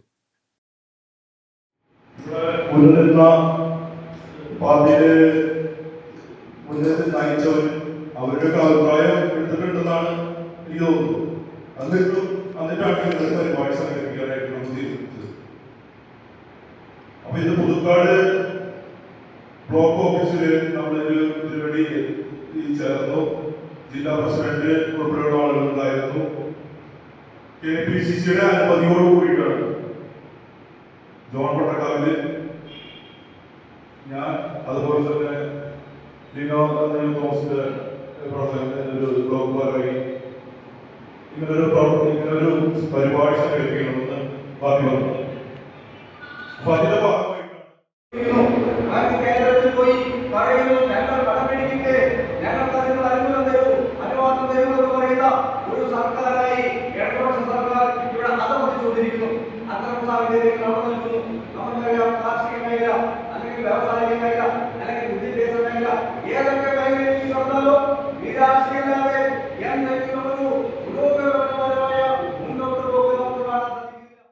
പ്രതിപക്ഷ നേതാവ് VD സതീശൻ നയിക്കുന്ന പുതുയുഗയാത്രയ്ക്ക് മുന്നോടിയായി KPCC സംസ്കാര സമിതി കലാജാഥ പുതുക്കാട് സെന്ററിൽ കള്ളനും കപ്പിത്താനും തെരുവ് നാടകം അവതരിപ്പിച്ചു. DCC സെക്രട്ടറി KM ബാബുരാജ് ഉദ്ഘാടനം ചെയ്തു. ബ്ലോക്ക് കോൺഗ്രസ് പ്രസിഡന്റ് സുധൻ കാരയിൽ അധ്യക്ഷത വഹിച്ചു. Alagappanagar block Congress president Alex Chukkiri, vice president Shaju Kaliyankara, മണ്ഡലം പ്രസിഡന്റ് രാജു തളിയപ്പറമ്പിൽ, അളഗപ്പനഗർ ഗ്രാമപഞ്ചായത്ത് പ്രസിഡന്റ് ഭാഗ്യവതി ചന്ദ്രൻ, സനൽ മഞ്ഞളി എന്നിവർ പ്രസംഗിച്ചു. പേര് നിർദ്ദേശത്തിലൂടെ വിവാദമായ സർക്കാർ ബ്രാൻഡി ഈ മാസം 21-ന് പുറത്തിറക്കും. പാലക്കാട് മലബാർ ഡിസ്റ്റിലറിയിൽ ഉൽപ്പാദനം നടത്തുന്ന ബ്രാൻഡിയുടെ പേര് ഇപ്പോഴും സർപ്രൈസ് ആയി തന്നെ തുടരുകയാണ്. നേരത്തെ പൊതുജനങ്ങളിൽ നിന്ന് പേര് സ്വീകരിച്ചത് ഹൈക്കോടതി തടഞ്ഞിരുന്നു. വിപണിയിൽ 21 മുതൽ എത്തുന്ന സർക്കാരിന്റെ ബ്രാൻഡിക്ക് വിലയും കുറവായിരിക്കും. നിലവിൽ സർക്കാർ ഉൽപ്പാദിപ്പിക്കുന്നത് ജവാൻ റം മാത്രമാണ്. ജനങ്ങളിൽ നിന്ന് സ്വീകരിക്കുന്ന പേര് ബ്രാൻഡിക്ക് ഇടുമെന്നും തെരഞ്ഞെടുത്ത പേരിന് 10,000 രൂപ സമ്മാനമായി നൽകുമെന്നും ബെവ്കോ MD പ്രഖ്യാപിച്ചിരുന്നു. മദ്യ ഉപഭോഗം പ്രോത്സാഹിപ്പിക്കുന്നത് നിയമവിരുദ്ധമാണെന്ന് ചൂണ്ടിക്കാട്ടി ഹൈക്കോടതിയിൽ ഹർജിയെത്തിയതോടെ കാര്യങ്ങൾ മാറിമറിഞ്ഞു. കേസിൽ അബ്കാരി ചട്ടങ്ങളുടെ ലംഘനമാണ് നടന്നതെന്ന് നിരീക്ഷിച്ച ഹൈക്കോടതി പുതിയ ബ്രാൻഡിന്റെ പേരും ലോഗോയും പ്രഖ്യാപിക്കുന്നത് ഇടക്കാല ഉത്തരവിലൂടെ സ്റ്റേ ചെയ്തിരിക്കുന്ന നടപടിയും സ്വീകരിച്ചു. പരസ്യം വിവാദമായതോടെ ബെവ്കോ ഇങ്ങനെയൊരു പരസ്യമേ നൽകിയിട്ടില്ലെന്ന് കോടതിയിൽ സത്യവാങ്മൂലം നൽകി. സംസ്ഥാന സർക്കാരിന്റെ കീഴിലുള്ള പൊതുമേഖലാ സ്ഥാപനമായ ബെവ്കോയ്ക്ക് ഇത്തരമൊരു മത്സരത്തെക്കുറിച്ച് അറിവില്ലെന്നും കോടതിയിൽ സമർപ്പിച്ച സത്യവാങ്മൂലത്തിൽ പറഞ്ഞു. അതേസമയം സംസ്ഥാനത്തെ ബാറുകളുടെ പ്രവർത്തന സമയം ഏകീകരിച്ചു. ഇനി മുതൽ രാവിലെ 10 മുതൽ രാത്രി 12 വരെയായിരിക്കും സംസ്ഥാനത്തെ എല്ലാ ബാറുകളും പ്രവർത്തിക്കുക. ഇത് സംബന്ധിച്ച വിജ്ഞാപനം ഉടൻ പുറത്തിറങ്ങും. വിജ്ഞാപനം പുറത്തിറങ്ങിയാൽ പുതിയ സമയക്രമം പ്രാബല്യത്തിലാകും. നിലവിൽ ടൂറിസം മേഖലയിൽ പ്രവർത്തിക്കുന്ന ബാറുകൾക്കായിരുന്നു രാവിലെ 10 മുതൽ അർദ്ധരാത്രി 12 വരെ പ്രവർത്തിക്കാൻ അനുമതിയുള്ളത്. ഇതിന് പുറമെ പുതുവത്സര തലേന്ന് അടക്കം അർദ്ധരാത്രി 12 വരെ പ്രവർത്തിക്കാൻ നേരത്തെ അനുമതി നൽകിയിരുന്നു. കേരള വ്യാപാരി വ്യവസായി ഏകോപന സമിതി മുപ്ലിം യൂണിറ്റിന്റെ 25ാം വാർഷികാഘോഷവും വ്യാപാര ഭവന്റെ സമർപ്പണവും നടത്തി. കേരള വ്യാപാരി വ്യവസായി ഏകോപന സമിതി സംസ്ഥാന senior vice president KV Abdul Hameed ഉദ്ഘാടനം ചെയ്തു. Unit president CS Suresh Kumar അധ്യക്ഷത വഹിച്ചു. ഗായകൻ കല്ലൂർ വിൽസൺ മുഖ്യാതിഥിയായി. KVVES ജില്ലാ general secretary NR Vinod Kumar, ജില്ലാ ട്രഷറർ ജോയ് മുത്തേടൻ, ജില്ലാ വൈസ് പ്രസിഡന്റ് സെബാസ്റ്റ്യൻ മഞ്ഞളി, ജില്ലാ സെക്രട്ടേറിയറ്റ് അംഗം രഞ്ജിമോൻ, സംസ്ഥാന കൗൺസിൽ അംഗം ഡേവീസ് വില്ലടത്തുകാരൻ, ജില്ലാ വനിതാ wing president Shaina George, Mupliyam unit അംഗം KG ഗിരീഷ് കുമാർ, വനിതാ വിംഗ് പ്രസിഡന്റ് സിന്ധു രവി, ഭരതരപ്പള്ളി ഗ്രാമപഞ്ചായത്ത് president Meena Madanan, vice president Sando Nandipulam, Nivedya Sajith എന്നിവർ പ്രസംഗിച്ചു. കുടുംബ സംഗമവും തദ്ദേശ സ്വയംഭരണ സ്ഥാപനങ്ങളിലേക്ക് തെരഞ്ഞെടുക്കപ്പെട്ട ജനപ്രതിനിധികൾക്കുള്ള സ്വീകരണവും ചടങ്ങിനോടൊപ്പം നടത്തി. മറ്റത്തൂർ പഞ്ചായത്തിലെ വെള്ളിക്കുളങ്ങര, പോത്തഞ്ചിറ, കൊടുങ്ങ, കോപ്പിളിപ്പാടം പ്രദേശങ്ങളിൽ നിന്നും വ്യാപകമായി മണ്ണ് കൊണ്ടുപോകുന്നത് പഞ്ചായത്ത് പ്രസിഡന്റിന്റെ നേതൃത്വത്തിൽ നാട്ടുകാർ തടഞ്ഞു. കളക്ടറുടെയും ജിയോളജി വകുപ്പിന്റെയും വില്ലേജിന്റെയും അനുമതിയോടെയാണ് ഹൈവേ നിർമ്മാണത്തിന് മണ്ണ് കൊണ്ടുപോകുന്നത് എന്നാണ് ഇവരുടെ വാദം. അമിതഭാരം മൂലം റോഡുകൾ ഇടിഞ്ഞു താഴുന്നതും മതിലുകൾ തകരുന്നതും പരിഹരിക്കാം എന്നത് വാക്കാൽ പറ്റില്ല എന്ന പഞ്ചായത്ത് ഭരണസമിതിയുടെ നിർദ്ദേശപ്രകാരം എസ്റ്റിമേറ്റ് എടുത്തു നൽകിയാൽ അതിനുള്ള ഫണ്ട് പഞ്ചായത്തിൽ അടവാക്കി മണ്ണ് കൊണ്ടുപോകാം എന്ന വാക്കും പാലിക്കപ്പെട്ടിട്ടില്ലെന്നും ആരോപണമുണ്ട്. വ്യക്തമായ രേഖകൾ കൊണ്ടുവന്ന് മാത്രം ഇനി മണ്ണ് കൊണ്ടുപോയാൽ മതി എന്ന് പഞ്ചായത്ത് ഭരണസമിതി അറിയിച്ചു. President Tessy Jose, vice president Mini, panchayat അംഗങ്ങളായ സുമ ആന്റണി, ജിസി സിനോജ്, ലിൻഡോ പള്ളിപ്പറമ്പൻ, സിബി പൗലോസ്, സിജി രാജേഷ് എന്നിവരുടെ നേതൃത്വത്തിലാണ് നാട്ടുകാർ മണ്ണെടുപ്പ് തടഞ്ഞത്. ഏകദേശം ഒരു 2 മാസത്തോളം കൂടെയായി ഇവിടെ മണ്ണെടുക്കൽ തുടങ്ങിയിട്ട്. നമ്മൾ 1-2 പ്രാവശ്യമല്ല കംപ്ലൈന്റ് കൊടുക്കുന്നത്, നമ്മൾ തുടർന്നും കംപ്ലൈന്റ് കൊടുക്കുന്നുണ്ട്. പക്ഷേ അവരുടെ ഭാഗത്തുനിന്ന് ഒരു റിപ്ലൈ നമുക്ക് കാണില്ല. ഇന്ന് നമ്മൾ പ്രതീക്ഷിച്ചായിരുന്നു അവരുടെ ഭാഗത്തുനിന്ന് ഒരു റിപ്ലൈ ഉണ്ടാവും, പക്ഷെ നമ്മളെ കാണാൻ അനുവദിക്കാതെ തന്നെ അവർ പോയി. നമ്മളിത് തുടർന്നുകൊണ്ട് തന്നെ പോകാനാണ് തീരുമാനിച്ചതാണ്. അങ്ങനെ നമ്മളെ പഞ്ചായത്തിന്റെ മണ്ണ് കൊണ്ടുപോയിട്ട് അവര് തുടർന്നുകൊണ്ട് പോകണ്ടെന്ന് തന്നെയാണ് നമ്മൾ തീരുമാനിച്ചത്. വണ്ടി തടയാൻ ഈ വണ്ടി ഇതിലൂടെ പോയിക്കൊണ്ടിരുന്നപ്പോൾ ഞാൻ വണ്ടിയെ തടഞ്ഞ് എൻ്റെ അയൽവാസികളെ എല്ലാവരെയും കൂട്ടിയിട്ട് തടഞ്ഞു. അവർ പറഞ്ഞ് വണ്ടി തടഞ്ഞോ, എന്ത് പ്രശ്നം ചെയ്തു, ഇത് ഗവൺമെൻറ്റിൻ്റെ ആണെന്ന് പറഞ്ഞു. ഞങ്ങൾ അന്വേഷിച്ചത് ഗവൺമെൻറ്റിൻ്റെ അല്ല, ഒന്നിൻ്റെ അല്ല. ഇവരെ പോലീസുകാർ രാത്രി വിളിച്ചുകൊണ്ട് വന്ന് 1 മണിക്കൂറോളം ഞങ്ങൾ വണ്ടിയോട് തടഞ്ഞു നിർത്തി. എന്നിട്ട് അവർ പറഞ്ഞ് ഞങ്ങളത് വേണ്ടത് തന്നു തരാം, ഞങ്ങൾക്ക് പൈസ തരാം, നിങ്ങൾക്ക് എന്ത് ആവശ്യം ഉണ്ടെങ്കിൽ തരാമെന്ന് പറഞ്ഞു. ഞാൻ പറഞ്ഞു പൈസ തരണമെങ്കിൽ ഞങ്ങൾക്ക് തന്ന എഗ്രിമെൻറ്റ് പോരെ, ഞങ്ങൾക്ക് നിങ്ങൾ പരിപാടി കഴിഞ്ഞ് നിങ്ങളുടെ പാർട്ടിയിൽ പോകും. ഇത് ഞങ്ങൾക്ക് ഇതിൻ്റെ എന്തെങ്കിലും വേണം. അതിപ്പോൾ നമ്മുടെ പഞ്ചായത്ത് പ്രസിഡന്റ് എൻ്റെ അടുത്ത് ഒരു തുടങ്ങി എൻ്റെ അടുത്ത് വന്നിട്ട് ഇതെല്ലാം കഴിഞ്ഞിട്ട് എൻ്റെ അടുത്ത് വന്നിട്ട് പറയും. ഞാൻ ഇവിടെ പൊടിഞ്ഞ് കഴിഞ്ഞപ്പോൾ ഞാൻ പറഞ്ഞു നന്നായിട്ട് കുലുങ്ങി കഴിഞ്ഞപ്പോൾ ഞാൻ കിടക്കായിരുന്നു. അതായിരുന്നു തോന്നിയാ ഞാൻ ഇപ്പോഴും മറ്റേട്ട് നടക്കണം. ഇപ്പം ഞാൻ നടന്നു തുടങ്ങിയിട്ടുള്ളൂ. എൻ്റെ അടുത്ത് പാറ പൊട്ടിക്കുണ്ടായിരുന്നു. പൊട്ടിച്ച് കഴിഞ്ഞപ്പോൾ കുലുക്കം വന്നപ്പോൾ ഞാൻ പറഞ്ഞു മറ്റേ പൊട്ടിക്കാൻ പാടില്ല. മെമ്പറടുത്ത് അന്നേരത്തും മറ്റേ അമ്മയും അളിയനും പോയി എനിക്ക് എനിക്കാൻ പറ്റില്ല. പോയി അമ്മയും പോയി പറഞ്ഞിട്ടുണ്ടായിരുന്നു. നിവാസികൾക്ക് രാത്രി പകലില്ലാണ്ട് ഇവർ വെടിപൊട്ടിക്കലും മണ്ണെടുക്കലിലും ശബ്ദ മലിനീകരണം കാരണം അവർക്ക് അവിടെ ഉറങ്ങാൻ കഴിയാണ്ട് കുറേ നാളുകളായി ഇവർ പരാതി തരണം. അതിൻ്റെ അടിസ്ഥാനത്തിൽ ഇന്നലെ വീണ്ടും കൊണ്ടുപോയി നമ്മൾ CIക്ക് പരാതി കൊടുത്തു. ഇതിന് മുന്നേ 2 ദിവസം മുന്നേ ഇവർ എഴുതി തന്ന പരാതി പഞ്ചായത്തിൽ കൊടുക്കുകയും അവർ കളക്ടർക്കും ജിയോളജിക്കും പോലീസ് സ്റ്റേഷനിലേക്കും അത് നേരിട്ട് അയക്കുകയും അതിനുശേഷം ഇവർ 10 മണിക്ക് ശേഷം പണിതിട്ടില്ല എന്നുള്ളതാണ് എനിക്ക് കിട്ടിയ അറിവ്. ഇത് കഴിഞ്ഞ് ഇന്ന് ഇവർ വരുന്നത് പ്രതീക്ഷിച്ച് ഇവിടുത്തെ ജനങ്ങൾ ഞങ്ങളെ നിലം തൊടിയിക്കാണ്ട് ഓടിച്ചുകൊണ്ടിരിക്കുക തന്നെയാണ്. 2 മണിക്ക് വരും, അപ്പം തീരുമാനം ഉണ്ടാക്കാമെന്നാണ് ഇവിടെ എല്ലാവരോടും ഞങ്ങൾ പറഞ്ഞുകൊണ്ടിരുന്നത്. 2 മണിക്ക് വരണത് നോക്കി ഇറങ്ങി വന്നപ്പോൾ അവർ പറഞ്ഞു ഞങ്ങൾ ഇവിടെ നിന്ന് ഞങ്ങൾക്ക് അത്യാവശ്യം മീറ്റിംഗ് ഉണ്ടെന്നും പറഞ്ഞ് അവർ തിരിച്ചു പോയി. അപ്പോഴും ഞങ്ങളെ കാണാൻ അവർ തയ്യാറായില്ല. അപ്പോൾ ഇനി അടുത്ത നടപടി നമ്മൾ എല്ലാ ജനങ്ങളും ഒരുമിച്ച് നിന്ന് തന്നെ ഇത് തടയൽ തന്നെയാണ്. ഇനി നമ്മുടെ വാർഡിൽ നിന്ന് ആരും മണ്ണ് കൊണ്ടുപോകാൻ നമ്മൾ സമ്മതിക്കുന്നതല്ല. എല്ലാവരും നമ്മുടെ കൂടെ നിൽക്കാമെന്ന് പറഞ്ഞിട്ടുണ്ട്. വില്ലേജിൻ്റെയും അതുപോലെ തന്നെ ജിയോളജിയും അതുപോലെ തന്നെ കളക്ടറൊക്കെ ഇടപെട്ടുകൊണ്ടാണ് ഇതുപോലെ മണ്ണെടുക്കാനുള്ള അനുമതി ഇവർക്ക് നൽകിയിട്ടുള്ളത്. വികസനത്തിൻ്റെ പേര് പറഞ്ഞുകൊണ്ടാണ് ഇതുപോലെ വലിയ രീതിയിൽ ഒരു മല തന്നെ ഇടിച്ചുകൊണ്ട് പോകുന്ന രീതിയാണ്. ഇപ്പോൾ വെള്ളിക്കുളങ്ങര പ്രദേശത്ത് പോത്തഞ്ചിറ അതുപോലെ തന്നെ കോപ്പിളിപ്പാടം അതുപോലെ തന്നെ കൊടുങ്ങ പ്രദേശങ്ങളിലാണ് ഇതുപോലെ വലിയ രീതിയിൽ മലകൾ ഇടിച്ചുകൊണ്ട് ഹൈവേ പണിക്ക് എന്ന് പറഞ്ഞുകൊണ്ട് അനുമതി മേടിച്ചുകൊണ്ട് ഇവർ മണ്ണെടുത്തുകൊണ്ട് പോകുന്നത്. അപ്പോൾ ഇവിടെ ഒരു സംവിധാനവും ഒരു നിയമ സംവിധാനവും ഇപ്പോൾ ഈ പറയുന്ന കളക്ടർ അടക്കം ജിയോളജി അടക്കം ഇവിടെ വന്ന് ഇത് പരിശോധിക്കാനായിട്ട് തയ്യാറാവുന്നില്ല എന്നുള്ളതാണ്. എത്രത്തോളം മണ്ണാണ് ഇവർ എടുത്തുകൊണ്ട് പോകുന്നതെന്നോ ഇത് എവിടേക്കാണ് കൊണ്ടുപോകുന്നത് എന്ന് അന്വേഷിക്കാനായിട്ട് ഇവിടെ ഒരു ഉദ്യോഗസ്ഥർ പോലുമില്ല. ഇവിടുത്തെ ജനങ്ങളെല്ലാം ഇവിടെ ജനങ്ങളുടെ അനുമതി വാങ്ങിയിട്ടാണ് ഇവരിത് നടത്തിയതെന്ന് പറയുമ്പോഴും ഇവിടെയുള്ള ജനങ്ങൾ ഇത് അറിഞ്ഞിട്ടില്ല എന്നുള്ളതാണ് വാസ്തവം. ജനങ്ങളുടെ അനുമതി വാങ്ങി എന്ന് പറയുമ്പോഴും ഇവിടെ ജനങ്ങളുടെ അറിയാതെ ജനങ്ങളുടെ അനുമതി വാങ്ങാതെയാണ് ഇത്തരത്തിലുള്ള നടപടി ഇവിടെ എടുത്തിട്ടുള്ളത്. ഈ പാറ പൊട്ടിച്ചും അതുപോലെ തന്നെ വലിയ രീതിയിൽ ഇവിടെ നിന്ന് മണ്ണ് എടുത്തുകൊണ്ട് പോവുകയാണ്. അപ്പോൾ വലിയ ഒരു മഴ പെയ്താൽ വലിയ ദുരിതം അല്ലെങ്കിൽ വലിയ ദുരന്തമാണ് ഈ പ്രദേശം കാത്തിരിക്കുന്നത്. ഇത് ഉടനെ ജിയോളജിയും അതുപോലെ തന്നെ കളക്ടർ അടക്കമുള്ളവർ ഇവിടെ വന്ന് അതിനൊരു പരിശോധന നടത്തേണ്ടതുണ്ട്. Kerala state service pensioners union Kodakara block വാർഷിക സമ്മേളനം ശനിയാഴ്ച രാവിലെ 9:30 പുതുക്കാട് ബ്ലോക്ക് പഞ്ചായത്ത് ഹാളിൽ നടക്കും. KK രാമചന്ദ്രൻ MLA ഉദ്ഘാടനം നിർവഹിക്കും. KSSPU block president T Balakrishna Menon അധ്യക്ഷത വഹിക്കും. വരന്തരപ്പള്ളി ജനതാ UP സ്കൂളിൻ്റെ 64ാമത് വാർഷികാഘോഷങ്ങൾ ബുധനാഴ്ച നടക്കും. വൈകുന്നേരം നടക്കുന്ന സാംസ്കാരിക സമ്മേളനം പഞ്ചായത്ത് പ്രസിഡന്റ് മീന മദനൻ ഉദ്ഘാടനം ചെയ്യും. TC സേതുമാധവൻ മുഖ്യാതിഥിയായിരിക്കും. സർവീസിൽ നിന്നും വിരമിക്കുന്ന അധ്യാപിക രാഗിണിക്ക് ചടങ്ങിൽ യാത്രയയപ്പ് നൽകും. വിദ്യാലയ സ്ഥാപക സ്മാരക എൻഡോമെൻറ്റുകളും USS വിജയികൾക്കുള്ള പുരസ്കാരങ്ങളും ചടങ്ങിൽ വിതരണം ചെയ്യും. പ്രതിപക്ഷ നേതാവ് VD സതീശൻ നയിക്കുന്ന പുതുയുഗ യാത്രയ്ക്ക് വ്യാഴാഴ്ച രാവിലെ 10 പുതുക്കാട് സെന്ററിൽ സ്വീകരണം നൽകും. UDF പുതുക്കാട് നിയോജക മണ്ഡലം കമ്മിറ്റിയുടെ നേതൃത്വത്തിൽ 8 മണ്ഡലങ്ങളിൽ നിന്നുള്ള പ്രവർത്തകർ പ്രത്യേകം ജാഥകളായാണ് സ്വീകരണ സമ്മേളനത്തിന് എത്തുക. പുതുക്കാട് പഞ്ചായത്ത് ഓഫീസിന് മുന്നിൽ നിന്ന് യാത്രയെ സംഘാടക സമിതിയുടെ നേതൃത്വത്തിൽ വാദ്യഘോഷങ്ങളോടെ സ്വീകരിച്ച് ആനയിക്കും. ഇനി കാണാം ഇൻഫോടോക്ക്.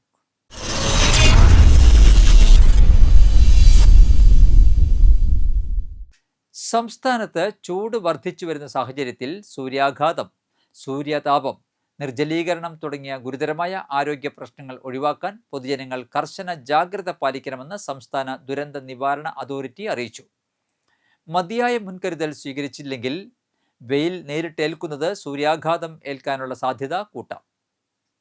അന്തരീക്ഷ താപം ഒരു പരിധിക്കപ്പുറം ഉയർന്നാൽ മനുഷ്യ ശരീരത്തിലെ താപ നിയന്ത്രണ സംവിധാനങ്ങൾ തകരാറിലാകും. ഇതുമൂലം ശരീരത്തിലുണ്ടാകുന്ന താപം പുറത്തേക്ക് കളയുന്നതിന് തടസ്സം നേരിടുകയും ഇത് ശരീരത്തിന്റെ പല നിർണായക പ്രവർത്തനങ്ങളെ തകരാറിലാക്കുകയും ചെയ്യും.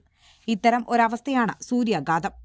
വളരെ ഉയർന്ന ശരീരതാപം, വറ്റിവരണ്ട ചൂടായ ശരീരം, ചർമ്മം ചുവന്നുണങ്ങി വരളുക, ശരീരത്തിലെ ജലം നഷ്ടപ്പെടുക, വിളർച്ച ബാധിച്ച പോലത്തെ ചർമ്മം, ശക്തമായ തലവേദന, തലകറക്കം, ഛർദി, മാനസികാവസ്ഥയിലുള്ള മാറ്റങ്ങൾ, അമിതക്ഷീണം, സാധാരണയിലധികമായി വിയർക്കുക, ഉയർന്ന തോതിലുള്ള ഹൃദയമിടിപ്പ്, പേശികളുടെ കോച്ചിപ്പിടുത്തം, ശ്വാസം മുട്ടൽ തുടങ്ങിയവയൊക്കെ സൂര്യാഘാതത്തിന്റെ ലക്ഷണങ്ങളാകാം.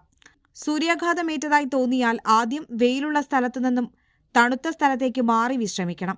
ധരിച്ചിരിക്കുന്ന കട്ടികൂടിയ വസ്ത്രങ്ങൾ നീക്കം ചെയ്യുക. തണുത്ത വെള്ളം കൊണ്ട് ശരീരം തുടയ്ക്കുക. വെള്ളത്തിൽ മുക്കിയ ഷീറ്റുകൊണ്ട് ദേഹം പൊതിയാം. ഐസ് കട്ടകൾ ശരീരഭാഗങ്ങളിൽ, പ്രത്യേകിച്ച് കക്ഷത്തിലും തുടയിടുക്കിലും വെക്കുന്നത് നന്നായിരിക്കും. ഫാൻ, AC എന്നിവയുടെ സഹായത്താലും ശരീരം തണുപ്പിക്കുക. ധാരാളം പാനീയങ്ങൾ കുടിക്കണം. ആരോഗ്യസ്ഥിതി മെച്ചപ്പെടുന്നില്ലെങ്കിലോ ബോധക്ഷയം ഉണ്ടാവുകയോ ചെയ്താൽ ഉടനെ അടുത്തുള്ള ആശുപത്രിയിലെത്തിച്ച് ചികിത്സ ഉറപ്പുവരുത്തണം. പ്രതിരോധ മാർഗങ്ങൾ: ദാഹം തോന്നിയില്ലെങ്കിൽ പോലും ധാരാളം വെള്ളം കുടിക്കുക. നിർജ്ജലീകരണവും ക്ഷീണവും ഒഴിവാക്കാൻ ദിവസവും 2-3 ലിറ്റർ വെള്ളമെങ്കിലും കുടിക്കണം. പ്രത്യേകിച്ച് പാടത്തും പറമ്പിലും ജോലിക്ക് പോകുന്നവർ ആവശ്യത്തിന് തിളപ്പിച്ചാറിയ വെള്ളം കുടിക്കാൻ കയ്യിൽ കരുതുക.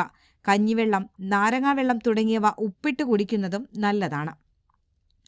പകൽ 11 മണി മുതൽ 3 മണി വരെ നേരിട്ട് വെയിലേൽക്കുന്നത് പരമാവധി ഒഴിവാക്കണം. വെയിലത്ത് ജോലി ചെയ്യേണ്ടി വരുന്ന അവസരങ്ങളിൽ ഉച്ചയ്ക്ക് 12 മണി മുതൽ 3 മണി വരെയുള്ള സമയം വിശ്രമവേളയായി പരിഗണിച്ച് ജോലി സമയം ക്രമീകരിക്കുക. കുട്ടികളെ വെയിലത്ത് കളിക്കാൻ അനുവദിക്കാതിരിക്കുക. കാറ്റ് കടന്ന് ചൂട് പുറത്തു പോകത്തക്ക രീതിയിൽ വീടിന്റെ വാതിലുകളും ജനാലകളും തുറന്നിടുക. കട്ടി കുറഞ്ഞതും വെളുത്തതോ ഇളം നിറത്തിലുള്ളതോ ആയ അയഞ്ഞ വസ്ത്രങ്ങൾ ധരിക്കുക. നൈലോൺ, പോളിസ്റ്റർ വസ്ത്രങ്ങൾ ഒഴിവാക്കുക. അയഞ്ഞ കോട്ടൺ വസ്ത്രങ്ങളാണ് നല്ലത്. തൊപ്പി, കണ്ണട എന്നിവ ധരിക്കുന്നതും നല്ലതാണ്. വെയിലത്ത് പാർക്ക് ചെയ്യുന്ന കാറിലും മറ്റും കുട്ടികളെ ഇരുത്തിയിട്ട് പോകാതിരിക്കുക. പുറത്തിറങ്ങുമ്പോൾ കുടയോ തൊപ്പിയോ ഉപയോഗിക്കുന്നത് നല്ലതാണ്. മദ്യം, കാപ്പി, ചായ, കാർബണേറ്റ് പാനീയങ്ങൾ എന്നിവ പകൽ സമയത്ത് ഒഴിവാക്കണം. പഴങ്ങൾ, പച്ചക്കറികൾ തുടങ്ങിയവ കഴിക്കുക. കാലാവസ്ഥ.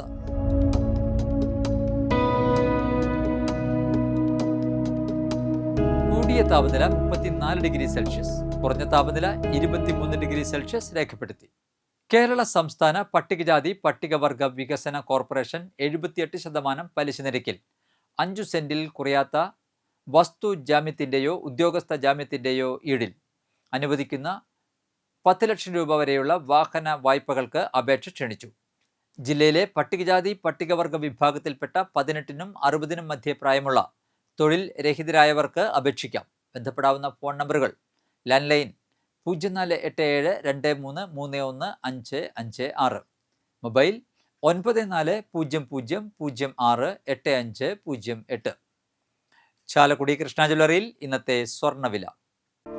സ്വർണ്ണവില നിങ്ങൾക്കായി സമർപ്പിക്കുന്നത് അപ്പസ്വർണം ആഡംബരവുമാണ്, സമ്പാദ്യവുമാണ്. സ്വർണം കയ്യിലുണ്ടേ അതൊരു ധൈര്യവുമാണ്.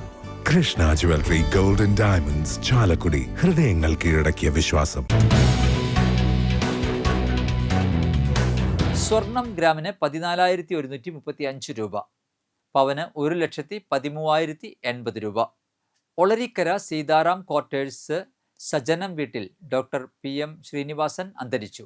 74 വയസ്സായിരുന്നു. സംസ്കാരം നടത്തി.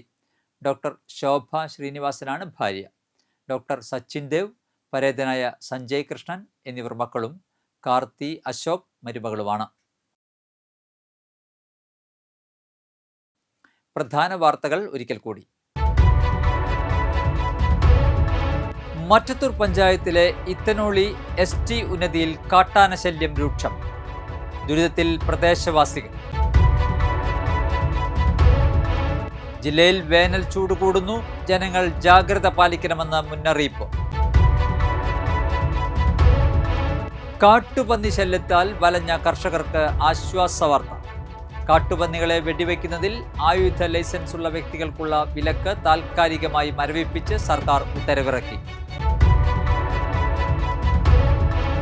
അളഗപ്പ നഗർ പഞ്ചായത്തിലെ വട്ടനാത്ര PWD ബ്രാഞ്ച് റോഡിന്റെ നിർമ്മാണം ആരംഭിച്ചു. ചെമ്പുച്ചിറ ശ്രീ മഹാദേവ ക്ഷേത്രത്തിലെ പൂരം കാവടി മഹോത്സവം ഈ മാസം 26-ന് ആഘോഷിക്കുമെന്ന് ഭാരവാഹികൾ അറിയിച്ചു. കോടാലിയിൽ കോൺഗ്രസ് നേതൃ കൺവെൻഷൻ സംഘടിപ്പിച്ചു.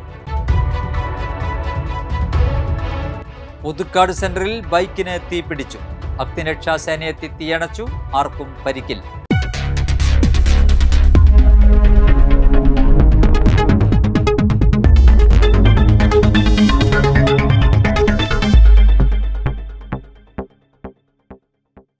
ഇതോടെ ബുള്ളറ്റിൻ പൂർണ്ണമാകുന്നു. പുതുക്കാട് മേഖലയിലെ പ്രധാന സംഭവങ്ങളുടെ വാർത്താ ക്ലിപ്പുകളും ഡെയിലി ന്യൂസും NCTV ന്യൂസ് എന്ന യൂട്യൂബ് ചാനലിൽ ലഭ്യമാണ്. ന്യൂസ് ബുള്ളറ്റിൻ എല്ലാ ദിവസവും രാത്രി 9 മുതൽ യൂട്യൂബിൽ ലഭ്യമാണ്. വാർത്തകൾക്കും അപ്ഡേറ്റുകൾക്കും nctvnews.com എന്ന വെബ്സൈറ്റും NCTV ന്യൂസ് എന്ന ഇൻസ്റ്റാഗ്രാം പേജും ഫോളോ ചെയ്യുക. പുതുക്കാട് നിയോജകമണ്ഡലം, കൊടകര ബ്ലോക്ക് പഞ്ചായത്ത് പരിധികളിലെ സമഗ്ര വാർത്തകൾ അറിയാൻ NCTV ന്യൂസ് എന്ന യൂട്യൂബ് ചാനൽ സബ്സ്ക്രൈബ് ചെയ്യുക.